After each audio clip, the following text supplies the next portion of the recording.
doing this program right now called Exodus 90, and it's a really helpful spiritual exercise based around prayer, asceticism, and fraternity.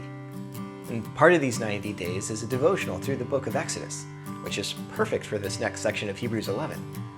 And I really enjoy these devotionals, but one thing that sort of stands out and I scratch my head at is the author's view of Moses. I can't think of a single time in this study where they suggest anything negative in Moses' motives or behavior. One of the areas where this really struck me was when we were reading Exodus 2, verse 11 to 25. These verses recount the story of Moses acting out of love for his own people, yes, by standing up against an Egyptian who was beating a Hebrew.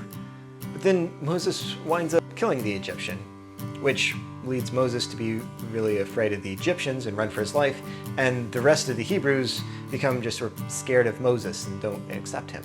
And I generally read this story as the account of a zealous man who's acting out of a mindless passion instead of out of a faithful wisdom.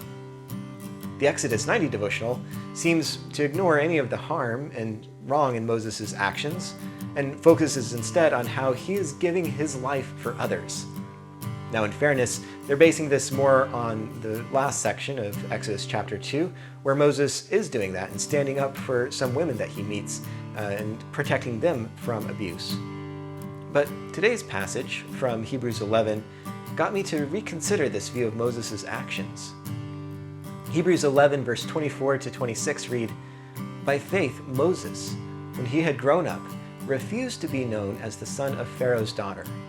He chose to be mistreated along with the people of God rather than to enjoy the fleeting pleasure of sin. He regarded disgrace for the sake of Christ as of greater value than the treasures of Egypt, because he was looking ahead to his reward." Now, I know that these verses from Hebrews 11 aren't a direct commentary on Exodus 2. It seems to be calling us to look at the bigger picture of how Moses turned in faith to God and God's people instead of following the easier or more immediately gratifying path of Egyptian idolatry. But I find it encouraging that we can see Moses grow and develop. He grows from a hothead who takes matters into his own hands and acts out violently against oppression, to a man who seeks God's presence and action as his only hope. Moses never attained perfection in this life, and we do see his faults and sins. But God points him out as a model of faith for us, and he models what it looks like to willingly endure hardship, pain, and discomfort for the good of others. Moses exemplifies for us how this endurance for others must ultimately be focused on Christ, on God's promise of restoration and life. This Advent, what are you looking forward to? What pain and hardship are you enduring as you wait? Take these things to God and join me in spending time in prayer, asking for God's help to endure with patience.